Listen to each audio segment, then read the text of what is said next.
Welcome back. The unthinkable seems to have happened in Iran. For more than 2.5 months now, hundreds of Iranian women and men have been protesting on the streets. They've been shouting slogans against the Ayatollah regime, sometimes clashing with security forces as well. There are unprecedented scenes in Iran's post-revolution history, and now it seems they have partially succeeded. I'll tell you partially why. Iran's Attorney General has said that the country's morality police will be disbanded. Now, just to be clear, the Interior Ministry has not officially confirmed this. But even the possibility of such a move is unthinkable in Iran. The Attorney General also added that the Parliament will review the hijab law, which is at the center of this entire controversy. Irrespective of what the government does, the protesters are planning to keep up the pressure. They've just announced a 3-day strike amidst these conflicting reports about disbanding the moral police. Before going to my guests, let me set up the story for you. Why exactly are these protests happening? What were the protesters demanding? And why is the morality police significant in Iran? These are questions that need to be answered before I go to my guests. Let's deal with the first question. These protests in Iran date back to September 2022. That's when a 22-year-old woman called Mahsa Amini was arrested by the morality police. Her crime? Not wearing the hijab. You see, covering your hair is mandatory in Iran. If not, you can be punished under the law. Since Amini was not wearing a hijab, she was picked up by the cops. They beat her up in custody, which led to her death a few days later. Multiple witnesses say she was tortured, she was assaulted. But the Interior Ministry has refused to admit it. According to them, this young woman had a heart attack at the police station. The crime and the cover-up was the trigger for these protests. Hundreds of women hit the streets across Iran. They removed their hijab in protest against the regime. In some places, there were slogans raised against the ruling Ayatollah regime. Like I said, this is almost unprecedented in Iran. This is a country where dissent is suppressed with an iron fist. So seeing these protesters on the streets was a surprise for people around the world. The only question was, would the regime budge? And from the looks of it, there is some internal churn in Tehran, or at least that is what it is looking like. Elnaz Norozi is an Iranian-born actress who lives in Bombay now, but she has family back in Iran. She is with us, joining us on this broadcast. Elnaz, welcome back to Mirror Now. The headlines yesterday screamed that the morality police has been disbanded, that they will no longer patrol the streets asking women to cover up. You have friends and family, your mother lives there, your sister lives there. What are you hearing from the ground? Are they not patrolling the streets of Iran, or do they continue to patrol the streets of Iran? Hi, and thank you for talking about the news that's happening in Iran and trying to talk about the actual news and not the lies that are going around. The morality police will be there. This is just a way of distraction. This is just the way the regime in Iran works. Today, tomorrow, and day after are very, very important days because the entire country is on strike. If you are anywhere in Iran right now, you will not see a single shop that is open. And that's because the entire country is on strike. And this is so important, and so many people are getting executed at the time that we're speaking right now. So what the regime wants you all, us all, to do is talk about the fact that the morality police is abolished, which is not. One person made one comment about it. No law has been made. Nothing has actually happened. And this has become such big news so that people's minds and people's attentions go towards that. And everyone's like, oh, okay, great, something has happened.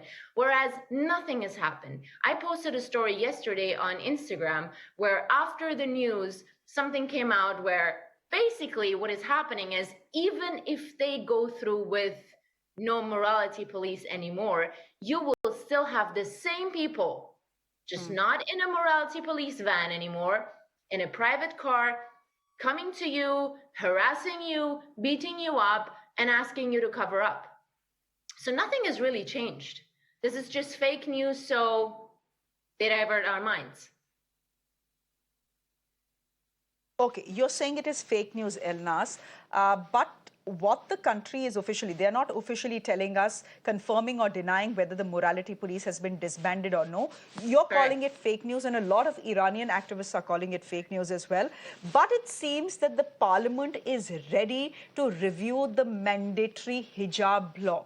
If that happens, or even the fact that they are thinking about it and talking about it, isn't that a minor win? I will not say a complete win, but a partial win for citizens of a country that have fought on for 2.5 months against a dictatorial regime.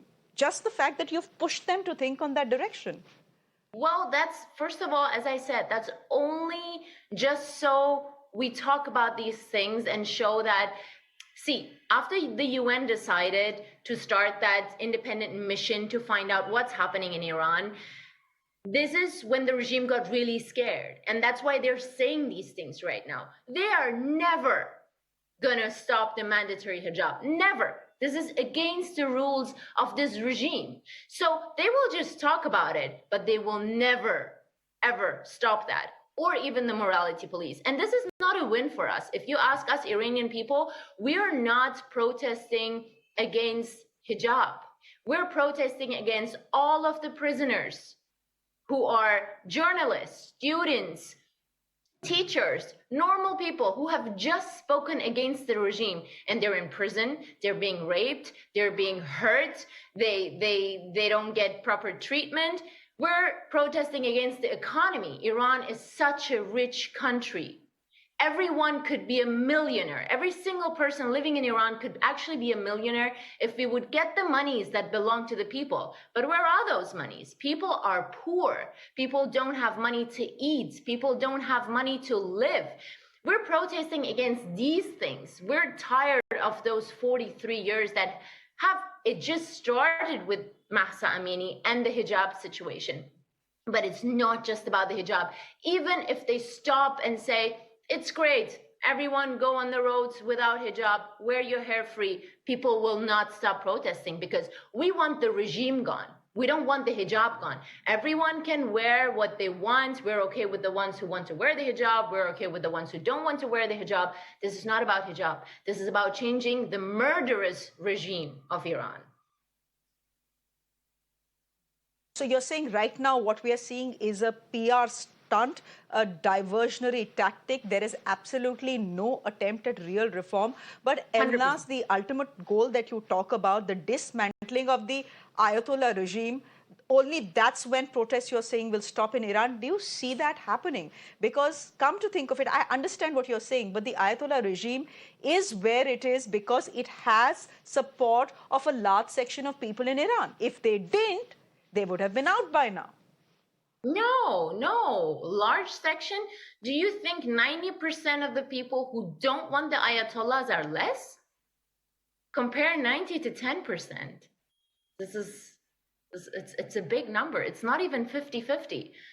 Most of the people in the country want them gone. And that's why in just 2 or 3 months, we've been able to achieve so much, because it's so many people. It's not just a few. The reason why they haven't been able to go all of these years is because we didn't have the support of the international community. We didn't have the support of the countries, of the UN that we have now, of Canada, of all the countries that have actually voted for the independent mission that is going to go to Iran now. Now we have all of this, and we have all the Iranian people outside of the country who are trying their best. This is why this is happening. And people are fed up of it. This happened in 2009 as well. People went on the roads. They said, we didn't vote for this guy. Why is this guy suddenly the president? But they killed people. They tortured people. So everyone was like, okay, we're going to be quiet. We're going to go back in our houses. But now it's too much. It's 44 years. People are fed up of it. Okay, we leave it there, Elnas.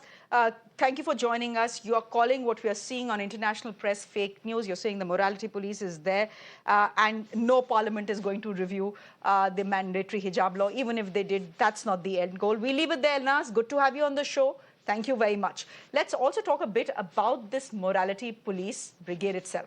If they are indeed being disbanded, it would be a huge victory for protesters. It's not happened so far. So it's important we understand what this brigade does. Though we call it the morality police, the Iranians call it the Gasht-e Ershad. They are part of the overall police force, which is supervised by the supreme leader, Ayatollah Khamenei. The government also exerts influence through its interior ministry. Like the name suggests, their job is to implement Iran's morality code. And this includes a lot of archaic guidelines like wearing the hijab, not wearing revealing clothes, or regulating hairstyles for men. It was in 2006 that the morality police began its ruthless patrols, and since then their powers have varied from time to time. If the hardliners are in power, the morality police are a lot more strict. If the moderates are in power, things are a lot more relaxed. And right now, Iran is ruled by a hard-line president, Ibrahim Raisi. If you're arrested by the morality police, you're taken to so-called educational centers or police stations. You're required to attend a mandatory class on Islamic values. After that, a relative or friend must bring you to the appropriate clothes. And only then will you be released, wearing your appropriate clothes.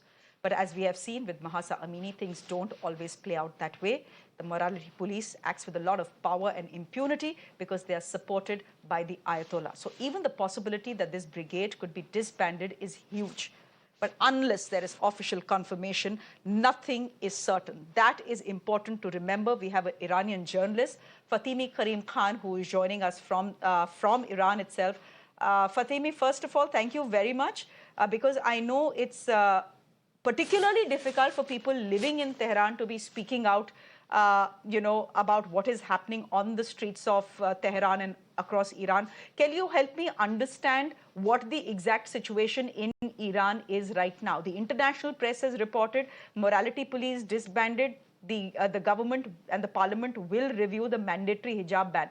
Is it happening? Is it not happening? What is the situation on the ground? Thank you for having me. Actually, there is no news about morality police vanished from the streets, but right now we don't have these morality police in the streets because there is a harsh behavior against these people who are uprising against the government and things like that. Mostly against the political situation, against the government, and things like that. Economic situation also is mentioned during this uprising, but it's not just about hijab and things like that. Anyway, there is a street right now, but it's not like every place is closed. Lots of people are still doing their works. Lots of stores are still working. So yes, there is strict, but not like the whole country shut down. And okay.